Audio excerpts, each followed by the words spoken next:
You smell it before you see it. The sweetness hits your nostrils first. Not flowers, not incense, but the thick, cloying rot of human decay baking under the Cambodian sun. You're standing at the edge of what was once a schoolyard. Children used to play here. You can still see the rusted swing set, motionless in the humid air. But now the silence is absolute, suffocating. The kind of silence that makes your ears ring because something should be making noise. Birds, wind, anything. But there's nothing, just the buzz of flies. Thousands of them, forming black clouds that shift and pulse like breathing shadows. You take another step forward, your boots crunching on something that isn't gravel. You don't want to look down. Every instinct screams at you not to look down. But you do. Bones. Not just one. Not a grave. The entire ground beneath your feet is a carpet of human remains. Femurs, ribs, skulls. Some still holding fragments of fabric, faded blues and blacks. The traditional Cambodian krama scarves now rotted into the earth. The bones are small. Too small. Children's bones mixed with adults, impossible to separate, impossible to count. Hundreds, maybe thousands. You move toward the building, and that's when you see them, the photographs. Hundreds of faces staring back at you from the walls, black and white Polaroids pinned in endless rows. Mothers holding infants. Teenage boys with fear frozen in their eyes. Old men. Young women. Each one labeled with a number. Not a name. A number. They're all looking directly at the camera, and you realize with a cold horror that these were the last images taken of them before they were murdered. They knew. You can see it in their eyes. They knew what was coming. In one photo, a young woman clutches a baby to her chest. Her eyes are hollowed out by terror, but there's something else there too. A desperate, futile hope that somehow, this isn't real, that this can't be happening. You notice the date scrawled at the bottom, April 1977. The baby in her arms couldn't have been more than 6 months old. Neither of them made it out. This is Tulslang. Security Prison 21. S21. Between 1975 and 1979, at least 20,000 people were processed through this converted high school. Only 7 people survived. 7 out of 20,000. But this is just one prison, one facility, one tiny pinpoint on a map of a country that became a graveyard. How does an entire nation, millions of people, vanish in 4 years? How do you kill a quarter of your own population? How do children become executioners? How does a revolution meant to create paradise turn an entire country into hell on earth? The answer begins with a single day, April 17th, 1975, the day the Khmer Rouge marched into Phnom Penh. The day the citizens lined the streets and cheered, throwing flowers, believing their liberators had arrived. The day the nightmare began. Before the killing fields, before the mass graves, there was a different Cambodia. A kingdom of golden spires and ancient temples, of monsoon rains and emerald rice paddies. Phnom Penh in the early 1970s was a city alive with contradiction. French colonial architecture lined boulevards where Buddhist monks in saffron robes walked past sidewalk cafes. Markets burst with silk and spices.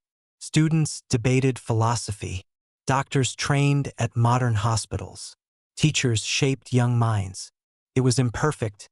Poverty existed. Corruption flourished. But it was a functioning society, a living culture, a nation with thousands of years of history woven into its temples and traditions. In the jungle, something else was growing. The Communist Party of Kampuchea, the Khmer Rouge. At their center was a man named Saloth Sar, who would rename himself Pol Pot. In old photographs, he appears almost grandfatherly. Round face, gentle smile. He'd been a mediocre student who failed his university exams in Paris, returning to Cambodia with a head full of Maoist revolutionary theory and a burning hatred for everything the modern world represented. He promised year zero, complete reset, pure Cambodia, a return to the glory of the Angkor Empire. The peasants who joined him were often teenagers, recruited from remote villages, children who'd never seen a city, who couldn't read, who'd been told that everyone in Phnom Penh was corrupt. They were given black pajamas, rifles, and a new ideology. Family bonds meant nothing compared to loyalty to Angkor, the organization. Personal identity was bourgeois. The past was contaminated. Only the revolution mattered. These child soldiers were taught that intellectuals were parasites, that anyone who wore glasses was an enemy, that speaking a foreign language was treason, that showing emotion was weakness. On April 17, 1975, they marched into the capital.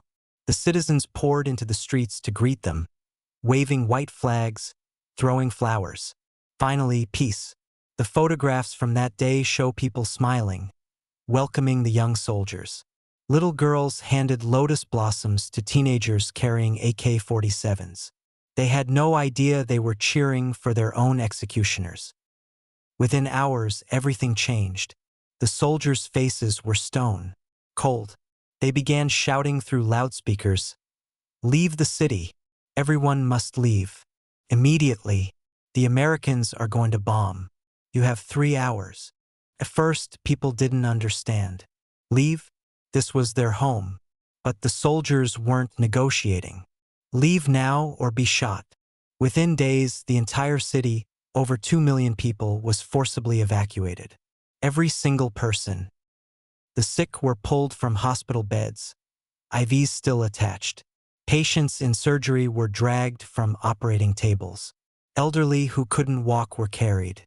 Pregnant women in labor were forced onto the roads. Anyone who refused was shot on the spot. The roads became rivers of humanity. Children cried for water. The old collapsed and died where they fell. The heat was merciless. The Khmer Rouge offered no water, no food, no mercy. Just keep moving. Angkor provides. Phnom Penh was emptied in less than a week. Cars abandoned with doors open. Restaurants with tables still set. Hospitals with equipment running, beeping to empty rooms. This wasn't liberation. This was the beginning of the deliberate transformation of an entire nation into a massive labor camp. Pol Pot's vision was simple and insane. Empty the cities, abolish money, destroy education, eliminate religion, erase the family unit, and create a society of pure peasants working the land, guided only by Angkor. It would require killing anyone who remembered the world before. As 2 million people staggered into the countryside, the Khmer Rouge began sorting the population. Urban dwellers were new people, contaminated by modern life.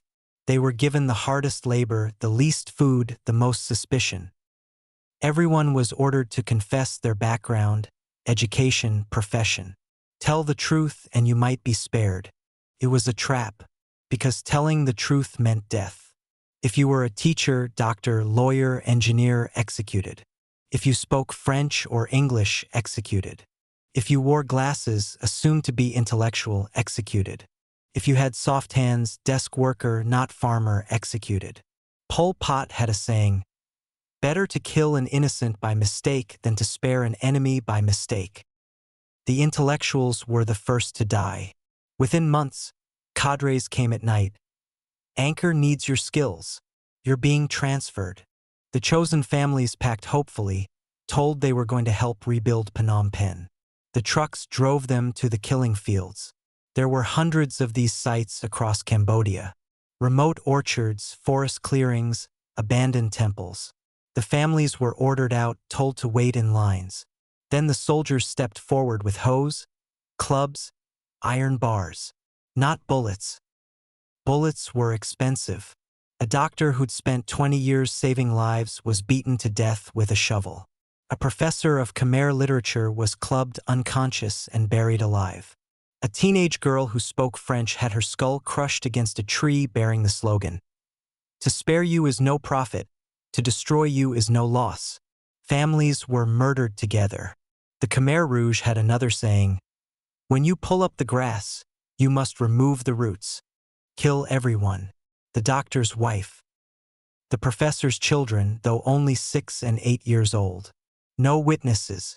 The bodies fell into pits dug by previous victims. The killing fields processed hundreds per night. Chemical fertilizers were dumped on bodies to speed decomposition. That's why the trees at these sites grow so lush, so green, feeding on the dead. Decades later, after rains, bones still surface. Teeth, fragments of clothing. But the intellectual class was just the first category. The definition of enemy expanded daily. Former officials eliminated. Buddhist monks executed. Muslim Cham minorities, entire communities wiped out. Ethnic Vietnamese and Chinese, slaughtered by thousands.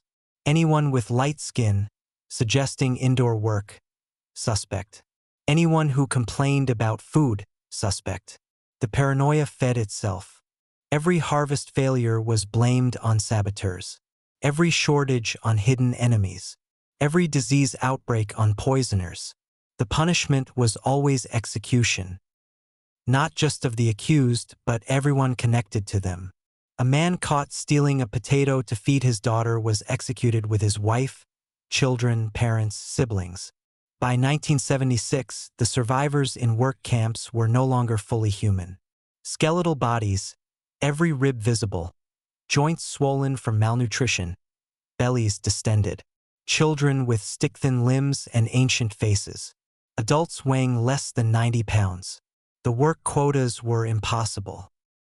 Dig 3 cubic meters of earth per day using only hose and baskets, without adequate food or rest.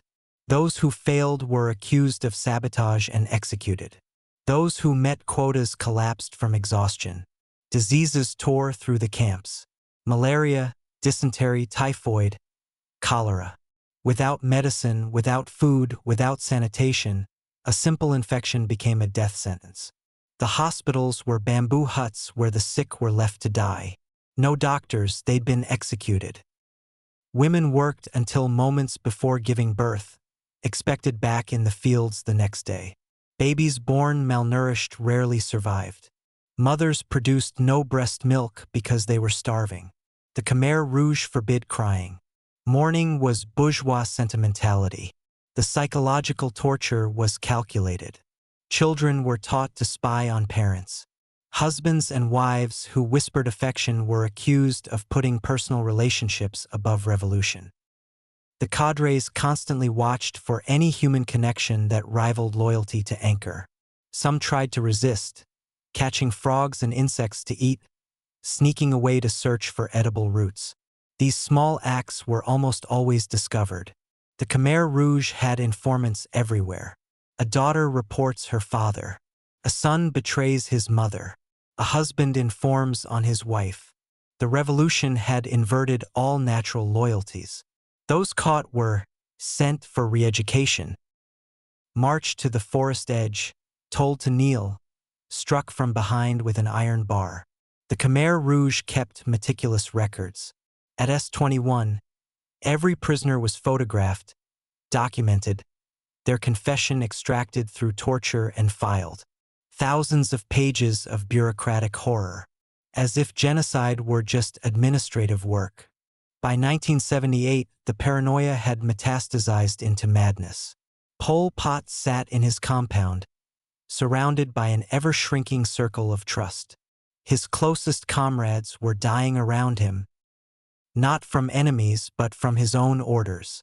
Regional leaders who'd fought for decades were arrested as Vietnamese or CIA spies, tortured into confessing elaborate conspiracies, then executed. The security apparatus ate itself. Interrogators at S-21 today became prisoners tomorrow. The head of S-21, a former teacher named Dutch, oversaw this machinery with bureaucratic precision, insisting on proper documentation for every torture session, every execution. In the work camps, survivors lived in a waking nightmare. Ghosts moving through labor while their bodies consumed themselves. Children raised in Khmer Rouge youth brigades were taught that emotions were weakness, that family bonds were sentimentality, that killing was virtue. 12-year-olds commanded work details of adults. Teenage guards beat elderly prisoners without hesitation. Pol Pot descended into messianic delusion. He spoke of Cambodia as the vanguard of world revolution, destined to show humanity the path to pure communism. This drove his most catastrophic decision: full-scale war with Vietnam. Despite Cambodia's tiny, malnourished military facing one of the most battle-hardened armies in the world, Pol Pot ordered repeated attacks across the border. In April 1978, Khmer Rouge soldiers massacred over 3,000 civilians in the Vietnamese village of Ba Chuc, leaving only 2 survivors. Vietnam's patience ran out. In December 1978, Vietnamese forces invaded. The Khmer Rouge military collapsed almost immediately. Within 2 weeks, Phnom Penh fell. Pol Pot and his inner circle fled to the Thai border, abandoning the population they'd claimed to serve. On January 7, 1979, Vietnamese tanks rolled into Phnom Penh. The city was still empty, still silent. They pushed deeper and discovered the truth. The work camps with emaciated prisoners. The killing fields with fresh bodies. The torture centers with blood still wet. The skulls. Thousands and thousands of skulls. Photographs from January 1979 show skeletal survivors, some too weak to stand, staring at cameras with expressions beyond trauma. Children who looked 70. Adults weighing 60 pounds. Entire families wiped out except for one silent child. The evidence was overwhelming. Cambodia wasn't a revolution.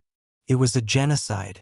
Between April 1975 and January 1979, just under 4 years, the Khmer Rouge killed approximately 1.7 to 2.2 million Cambodians out of a pre-war population of roughly 8 million. 1/4 of the entire population gone. Nearly all intellectuals murdered. The entire educated class erased. Buddhist monks reduced from 60,000 to fewer than 3,000.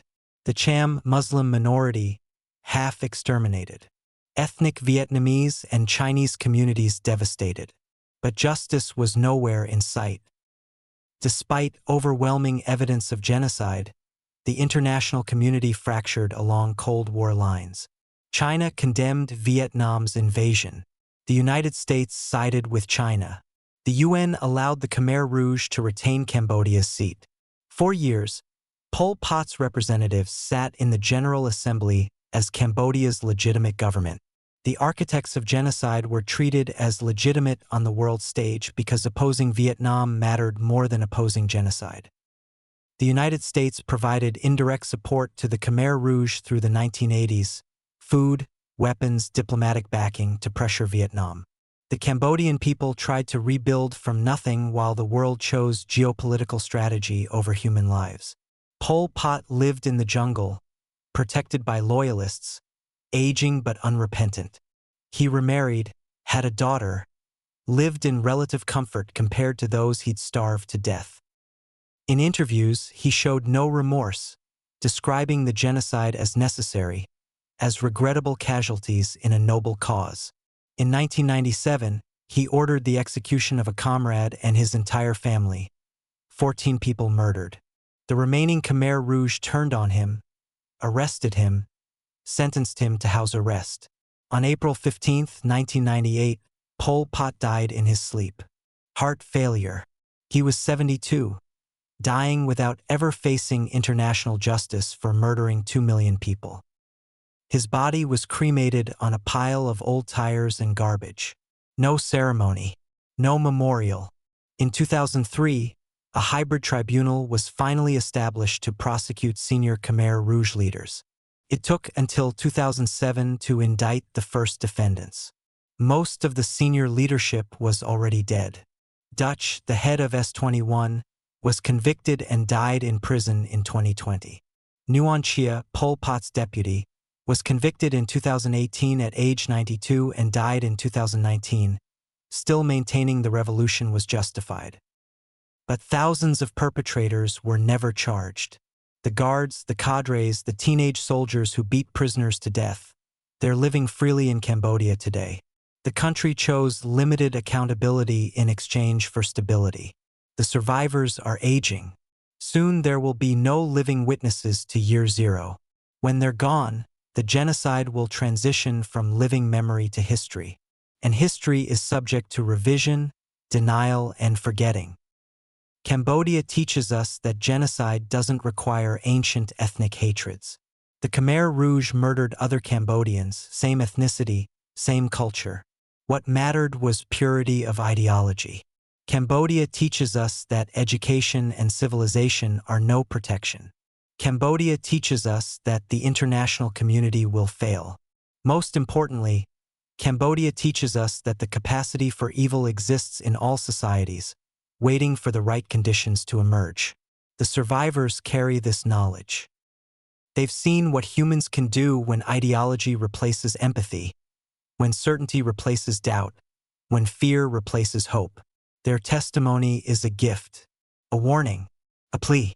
Remember, witness, prevent.